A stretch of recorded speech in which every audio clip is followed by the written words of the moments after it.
We definitely are more contentious now, but one of the things that I think that more people could pay attention to is that we're not actually more divided in how we feel about policies.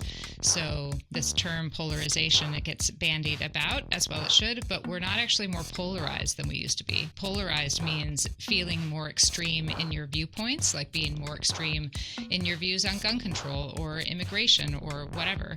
And Americans in general, normal Americans, you and I, we are not more extreme in our viewpoints than we've been before. We're not more polarized. Our elites, the elected officials, they are becoming more polarized because of money. We can talk about that, but we aren't. If you're a sucker for politics, societal division, and the phrase, "didn't see that coming," boy oh boy did you pick a good time to be alive. Nowhere is all this weirdness on display more clearly than in our increasingly surreal election process. Today's guest is Amber Boydstun, an expert in U.S. elections, and she's here to help us make sense of it all. Stay tuned. Hi. Hi. How you doing? I'm good. How are you? Good. Welcome. Thank you. Okay, so this is going to be a great conversation. I'm really excited. There are so many landmines in what we're going to talk about that if we feel the need to sidestep anything, please don't hesitate. But, totally. So let's just jump right in. We're here to talk about elections. Very sensitive topic in the United States these days. The landscape from what we see now is, I think from my perspective, I mean, granted, wasn't alive in the 1700s, but it seems pretty unique these days. And I think in most voters' memories, seems a lot more contentious, a lot less trusted by the general public. What's your take on all this? Are we on new ground here? Yeah, I think we are on new ground. And this is a thing that for students, I think, who are between the ages of 18 and 22, it's hard to wrap their minds around it. And it's hard for me as an old person to wrap my mind around it. But what's different is that you and I remember a period when things weren't this contentious. And for our students these days, it's always been like this. And so I think there's a little bit of generational whiplash in trying to reconcile what we think politics is supposed to be like with what we see in the world. And it makes sense then to me that my students are both more energized, but also are, less patient with the system and the process than I might be, because this is all that they've ever known. We definitely are more contentious now, but one of the things that I think that more people could pay attention to is that we're not actually more divided in how we feel about policies. So this term polarization, it gets bandied about, as well it should, but we're not actually more polarized than we used to be. Polarized means feeling more extreme in your viewpoints, like being more extreme in your views on gun control or immigration or whatever. And Americans in general, normal Americans, you and I, we are not more extreme in our viewpoints than we've been before. We're not more polarized. Our elites, the elected officials, they are becoming more polarized because of money. We can talk about that, but we aren't. We are, however, being more affectively polarized. So we have stronger emotions, and specifically we have stronger negative emotions than we have in generations past towards the out group. So if you're a Republican, you feel more animosity towards Democrats and vice versa than we have in previous generations, which is overall like a good thing if you want to form allegiances around a sports team, right? Like if you are a Yankees fan, it's probably good for morale to hate the Red Sox and vice versa. But for democracy, it's less great. Do you see that? That's an interesting observation. Thank you for that. Do you see that dynamic exists in certain spheres more? I mean, like if I go to the store and I see someone, it never even occurs to me, like, oh, I wonder how that person votes or something like that. And I'm hoping that they're not looking at me saying, oh, I wonder how that guy votes or something. I think there's a human connection that seems to kind of go beyond this. And it's only in certain channels, like social media being like the big one, because that's where everyone can voice their opinion, or they could stand outside and protest or something. But all those things are almost always born on social media anyway. So it almost seems like this channel feeds that animosity, not necessarily the division, but the more extreme embracing of this is my party and you're on your own party. But hey, if we're at a grocery store and I'll let you get in line in front of me, because I don't know who you are. Do you see that to be the truth, or? Well, so you're raising such a good point. We should definitely talk about social media, but one of the things that is new in our modern political landscape is the way in which partisan identity has embedded itself into our sense of self. And so it used to be the case that you might identify by your gender, by your race, by where you grew up, by what your hobbies are, and that partisanship was part of that identity, but it wasn't interwoven through the rest of those identities in a way that it is now. Lily Mason has a great book among many books called Uncivil Discourse. Is that what it's called? I think that's what it's called. And basically she makes the argument with lots of evidence that we have all of these heuristics now these days that we use, so that if you drive a truck or a Prius, I'm going to label you. If you drive a truck, I'm going to label you as Republican. And if you drive a Prius, I'm going to label you as Democrat. And so, yes, you're a good human, so you're going to let the person into line in front of you. But if that person happens to be wearing a MAGA hat or happens to be carrying a Sierra Club tote bag, you're probably going to behave differently depending on your own partisan alliance, because you're going to so strongly assume that person's belief system from tiny, seemingly non-political things. Okay, not the MAGA hat, that's political, but if they're wearing just a trucker hat, right, you might make an assumption about that might have nothing to do with their partisanship or their politics or their views on policy issues, but you'll still make that assumption, and you might be a little bit more quick or a little bit more hesitant to let them in line in front of you. Yeah, that's a good point. And you had mentioned earlier about kids, for lack of a gentler word, those who are just now coming of age to be voters. Younger adults and very important students. Yes. Thank you very much. Yes, my apologies, younger adults and very important students. I still get called kids by somebody. It's all relative. Yeah, exactly. By like the World War II combat vets. They do that to me too. And I forgot where I was going to go, but I remember. Do you see, have they come up in this thing, and this is what they believe politics has always been, or have they heard from their parents or heard from their teachers, this is a certain way, and we are in really unique territory now? Like, so is there a turning away from it, or was they did just something that they never really embraced? I think it's both. I mean, I think it depends on the student, right? And not all young people in the country are students right now. And this is part of that troubling divide where our identity and our partisanship is so strongly latched together, because there are a whole lot of people and they don't break down along random lines, right? So if you are a white rural male in this country, you are less likely to be in college right now than otherwise. But for young people, I think across the board, I think some of them have grown up in this political moment. I mean, really, who am I to say? But it seems to me, observationally, like some of them have grown up in this political moment and they're just totally turned off by politics and they want nothing to do with it. And that makes a lot of sense. And some of them are just outraged at this being the way it is. And for us old people, we say, oh, well, don't worry, this isn't the way it always is. Or, yeah, this is really shocking, but this hasn't been the way. They either don't believe us or it doesn't seem relevant. Like, whatever it's been before, let's fix it in this moment.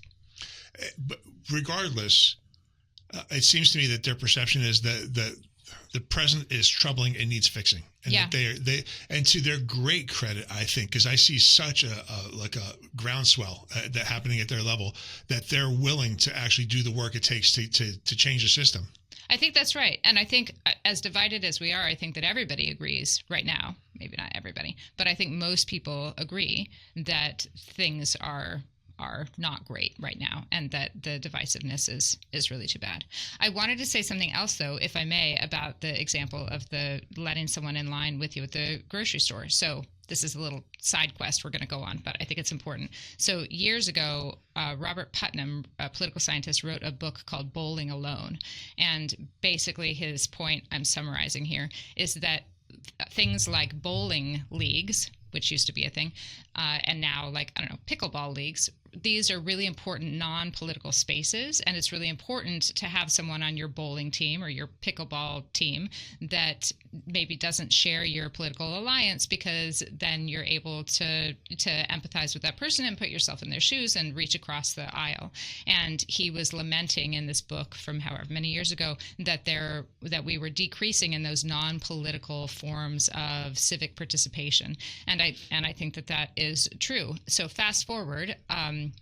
Professor Jessica Fiesel, who also is a friend at the University of New Mexico, she has a forthcoming book that is about the importance of social infrastructure. And she uses this fantastic, massive data set to link the degree of social infrastructure, which she defines as the number of opportunities you would have per person to interact with someone who doesn't meet your political alliance. So basically, how many parks are there? How many barbershops? How many restaurants? Like, how many places are there? Grocery stores where you wouldn't be able to pick the type of partisan that you are interacting with. And she finds that for those people, the negative affective polarization that we experience from social media, it's muted in those places that have higher levels of social infrastructure. So that's all to say that social media is one of the several culprits behind this growing affective polarization. But the more opportunities you have to interact with someone in line at the grocery store or at the ballpark or at the hockey rink or whatever, the more insulated you're going to be from that. And, that touches on something that I think a lot of people are, even like our communications experts, don't know exactly how to handle, which is like disinformation. Like there's most of what people are exposed to they're not truths. That what they're hearing are these manufactured, like, Prius drivers. Well, shoot them or whatever, like, or pickup truck drivers, like whatever. There's that visceral kind of Pavlovian response that we're being trained into that's not really based in a fact, because again, could be the nicest human being in the world. Yeah. And you might miss an opportunity if they're wearing a MAGA hat or if they're wearing a what was the Sierra Club tote bag? Okay, I want to make sure we're consistent in our metaphors here. Nice to be on the same page. Yeah, exactly. So either of those, with that, in the absence of those things as identifiers for one's alignment, it's warm, welcoming, societal, the way it should be, I think. Again, but because I bend that way, but the disinformation that comes and says, "Oh, no, that person's your enemy, your sworn enemy, and we've got to respond violently," or something like that. That's new, or is it? Have we ever seen, outside of 30s Germany, have we ever seen anything like this before in U.S. politics? We have, for sure, and this trait that we have to prioritize our own in-group and to have a negative affect towards our out-group, right? This is baked into human evolution, and right, this is one of the reasons that we've survived so well over the many years. And so we've seen it lots of times in politics, including in American politics, but you're right that we haven't seen it quite like this. One of the reasons we haven't seen it quite like this is the disinformation campaigns that we've seen on social media and not on social media, right? There was a fascinating daily episode about these robocalls that were done in ostensible pursuit of fundraising for a police union or for police veterans, but it turned out to all be a scam. And so that was disinformation that wasn't partisan per se, but it definitely, if you were a conservative voter, right, they were really targeting you and your allegiance to police forces and all of that. And it was just a scam for money. So that wasn't politically motivated. It was monetarily motivated, as so many other things are. But I got off track.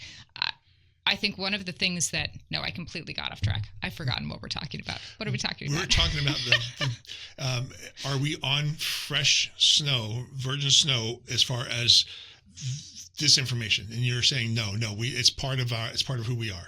Right. But it's also the case that social media isn't helping things, right? most of the information, I'll just say that studies show that most of the information that we are exposed to in our worlds is factual, is true information. The thing about misinformation and disinformation, right? So unfactual information is that it's usually more exciting, right? It's more juicy, and it usually is targeted to us to play into our stereotypes and our preconceived notions, and so it's just more clickable, right?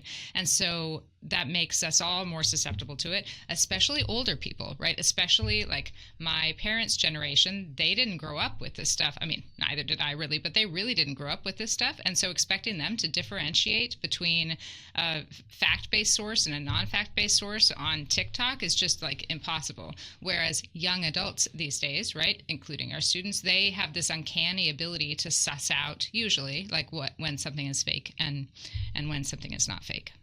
I think maybe that pendulum has swung way far in the other direction to the part where they're cynical beyond accepting anything other than what their good friends would tell them. But that the examples that come to my mind historically of disinformation. I heard this story once that Karl Rove planted bugs around his own campaign office, around George H.W. Bush's campaign office, and then called the media in and said, look, we found these bugs. Like the Democrats are clearly at foul play. They're up to no good here. And they actually won the election based on that, oh my goodness, like that's dirty Democrat tricks, you know? Yeah. So like examples like that, they're out there. But man, oh man, Karl Rove is probably kicking himself for not being born in this generation. Where right. You just got to put a tweet out there. Yeah. Yeah. Yeah. Well, you've just exactly, I didn't know that story. That's a great story. You've just exactly hit on it. Several scholars, including Shanto Iyengar, who kind of coined the term affective polarization, they point to elite rhetoric as being one of the biggest culprits that we need to be paying attention to. That because, again, you and I, we are not more polarized in our viewpoints. We're just more polarized in our emotional affect towards other people across the party line. And so where did we get that? Well, part of it is from the media, and part of it is from elites. So Shanto Iyengar and others have said the elites, right, so our politicians, our elected officials, they have figured out that they can get a lot of electoral purchase off of being so affectively polarized, and they can rile up their base, and they can depress voting amongst the out party if they use a lot of this rhetoric. But it's also that the media uses it, right? So our news outlets are commonly using what's called a game frame, where they, instead of talking about the substance of some breaking event, they talk about it in terms of red versus blue, right? Are the Democrats winning or are the Republicans winning? And almost 30 years ago, there was this great book called Spiral of Cynicism by Kathleen Hall Jamieson and Joseph Capella, and they lay out basically how when news outlets use this kind of framing, it turns people off, it disenfranchises their sense of autonomy about the system. It's bad for democracy. So you put all of those things together, and here in our modern moment, we have this perfect storm of the news media continuing to do that kind of thing. I mean, they're great, but it makes sense that they would use this kind of frame because it's more clickable. We've got misinformation online, and we have social media in general, which is allowing these politicians to speak directly to the audience in a way that they weren't in previous generation. And all of this is against the backdrop of money playing a very different role now than it used to, in part because of Citizens United, where politicians are incentivized to become more polarized in their ideological views because they have to chase the money from these special interest groups that do tend to be more polarized than the average American voter. This is a very depressing conversation. Oh, it's going to get much worse. Okay, much I'm worse. Here for it. You're damn right you are. You're going nowhere until this is over, until we get some answers. Okay. But so I would add to that, to the complications of what you just laid out, that contemporary media is delivered in such small snippets and vignettes. Because that's all we can take, because right. We have such short attention spans, right? Right, and yeah. it kind of like it's become performative. You know, like if I'm asking some tough questions in a Senate hearing or something like that, I come off like I'm representing you. You have no idea what the full context of the conversation was, and very few people are actually going to look at the transcript or watch the entire presentation. Yep. The news is just as guilty of this. Things have become less newsy and more op-edish. Yep. Like there's very little reporting, very little left to the consumer or the absorber of the information to use his or her own brain and to assess. It's kind of like laid out there. Here are the facts. This is what we think about it, and here's some experts and like let the fight begin. So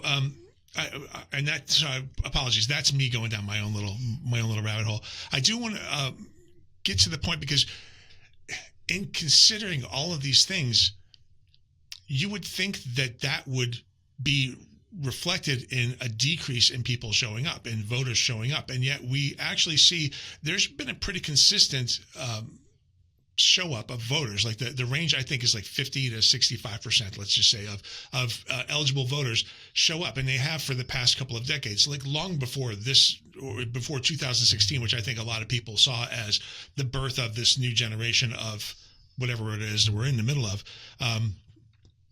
So people are showing up to vote. Do you think it's just not caught on? Like, are you anticipating a time where people just are I'm staying home. I'm not showing up. I'm not doing this anymore. It's a good question. I mean, on the one hand, it doesn't make any sense. Like rationally, at the national level, at the presidential level, because of our electoral college system, it doesn't make any sense to vote, right? So we have 350 million people in the country. The last election, the 2024 election, was decided by really just, a few states, but there were, let's say, 7 states in swing. And I looked this up the other day. The people who voted in those 7 states were like 35 million, right? So all of a sudden we're down to, a fraction of the population of the United States. But the number of people on which the outcome of the 2024 election hinged was less than 350,000. So that's less than 1/10 of 1% of the American public. So on some level, it makes total sense to say, well, what does it even matter if I'm going to vote? And at the presidential election, unfortunately, unless you happen to live in Georgia or Wisconsin or one of those, key states, if you live in California, that's true.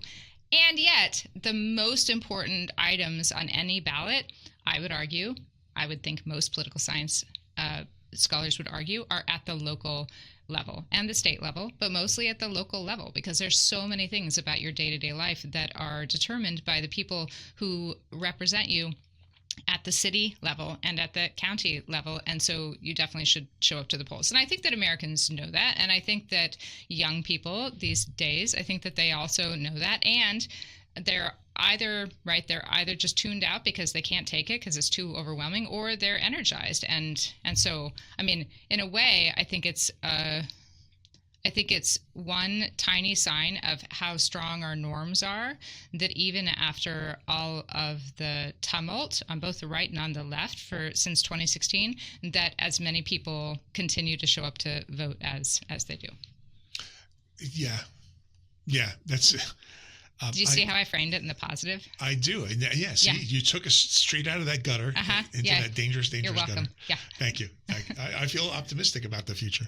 But we'll get there. Can we go back to talking about how trimmed the news items are? Mm-hmm. I just want to point out that this is because of our consumer behavior.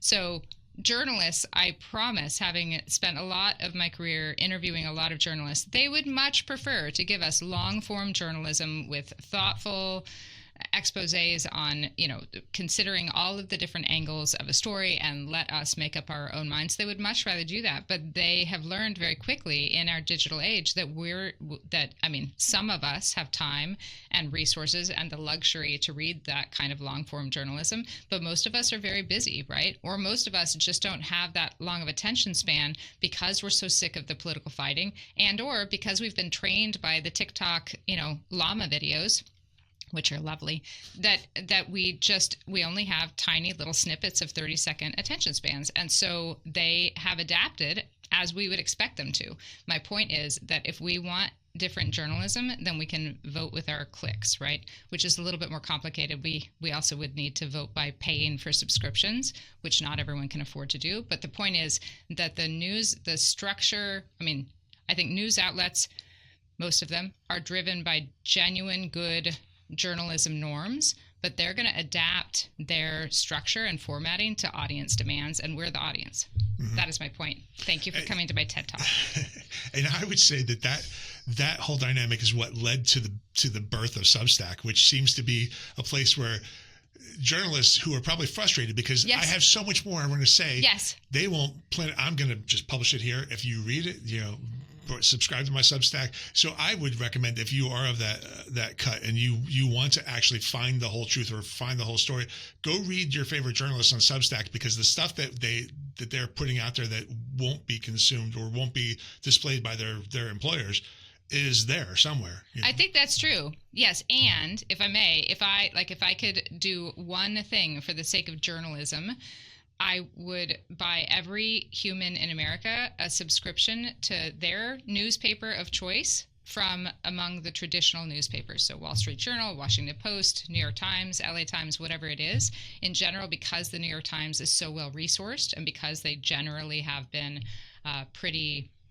moderate and not too liberal, not too conservative, I would pick the New York Times. But the thing about buying a hard copy paper or forcing yourself to scroll through the whole front page of the digital version is that then you can't just seek out the journalists' perspectives that you want. You can't just focus on the issues that you care about. You have to be exposed to what's happening right on other sides of the world and in other policy areas that you might not care about, but you get that exposure of information just because you have to kind of scroll through the whole thing in order to get to the sports section or whatever it is that we care about.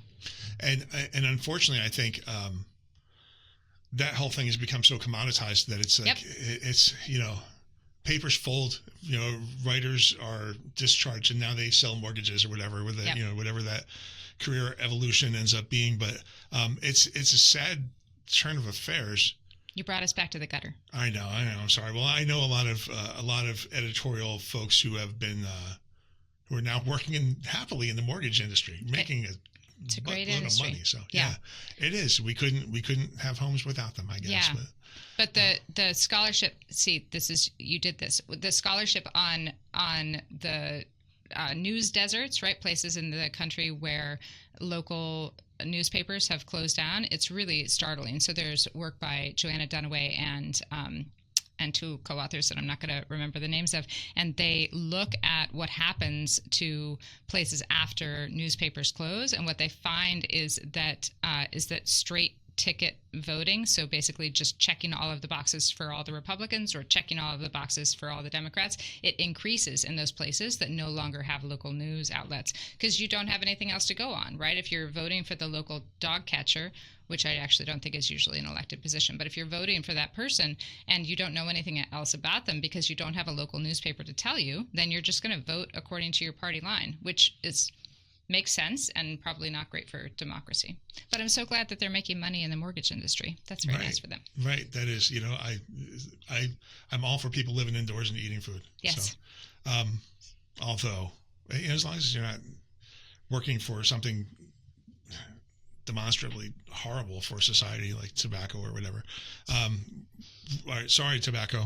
I thought that was safe to put out there, that I could demonize tobacco and everybody would be like, yep, we're down. So I'm sure I'll get hate mail from tobacco lovers. But in my many airplane rides where I make the mistake of saying that I am a political scientist, I have learned that there is no topic that is safe and off limits to politics. Nothing that I thought would be a safe airplane conversation, non-political. Nothing is safe. No. You should tell them you sell mortgages. I tell them that I'm a math teacher because it used to be true. I used to teach high school math. And so I have learned the hard way that when someone engages in conversation on the airplane and they say, what do you do? I say, I teach math. And then the conversation ends. Yeah. No one knows what I do. So I can actually be very accurate about what I do and no one actually understands what I'm saying anyway. So it's like, there's a podcast involved. That's all you need to know. Oh, I've heard of those. Those are cool. Okay, awesome. Great. It also might be my imagination, but I don't think people engage in as much conversation on airplanes anymore. And it's entirely possible that that's just my imagination, and it's entirely possible that it's just because the seats are smaller now, or maybe they're not, and I'm just imagining that too. But I also think that it's affective polarization. I think that people are understandably nervous that if they happen to find that the person that they started up a conversation is a member of Greenpeace or, drives a big truck, that they're all of a sudden going to get into waters that they're not comfortable with. Yeah, I could see that happening. Everybody's become a lot more guarded. And that actually is a great segue into my follow-up question. Okay. This highly volatile situation, like the volatility that's created through the disinformation and through these little vignettes, to these tiny little sound bites of hatred that are raising the temperature. There's an actual consequence to this, and this is actually translated into increased violence, political violence, or at least the acceptance of it. Do you find that to be true? Yeah, so there is research on this, and it's really troubling. And the research suggests that depending on what question you ask, between 1 in 10 and sometimes even as many as 1 in 5 Americans would support some form of political violence in the right situations. And the reason that is concerning from a democracy perspective is both that, like, violence is bad, right? But it's also that our system is a set of rules on paper, but it's mostly a set of norms, right? It's mostly a set of understandings of what we do and what we don't do, right? Like, there are laws that we follow in traffic about how fast you are allowed to go, right? But there are also norms about how, if you're going slower than most of the traffic, you shouldn't be in the far left lane, right? That's not a law, but it is a norm, and it's a norm that kind of glues our society together, right? That was a small example. But our whole system of government is made up of both those rules and those norms, and the norm of being polite to each other and letting someone, in front of you in line at the grocery store, regardless of their partisanship, that's a really important norm. And so this increased observation of political violence, right? We have so many cases now to point to, tragically, but on both the left and the right, but also this increasing tolerance for it among Americans is, in my mind, it's more evidence that our whole system is very fragile and that we don't have as much trust in our institutions as we used to, so that we think that it might be permissible for people to take action into their own hands. And that's true across the board, right? We don't have as much trust as we used to in any of our government institutions, including the media, in part maybe because the young people of today know that they need to be suspicious of everything that they see on TikTok, except the llama videos, which are always perfect. Exactly. Yeah. I'm here for the dogs. I think the only reason I ever go on to Instagram is because they have great dog videos. Same. I've not discovered the llama thing, although that's now on my radar. It's a whole rabbit hole, a llama hole. Yeah. Llama hole. Mm-hmm. Awesome. Mm-hmm. Awesome. That's a great nickname for something. Sincerest thanks to today's guest, Amber Boydstun. If you'd like to learn more about Amber and her work, check out our YouTube page for links to her bio, books, articles, research, and more. And thank you for joining Minds Over Matters today. You can find us on YouTube, Spotify, and Apple Podcasts. Please subscribe, share with your friends, and spread the word. We have a lot to say, and we guarantee something for everyone. Minds Over Matters is hosted by Ed Kiggins, produced by the College of Letters and Science at UC Davis, and filmed at the Larry Chandler Memorial Studio. Thanks for listening. We'll see you next time.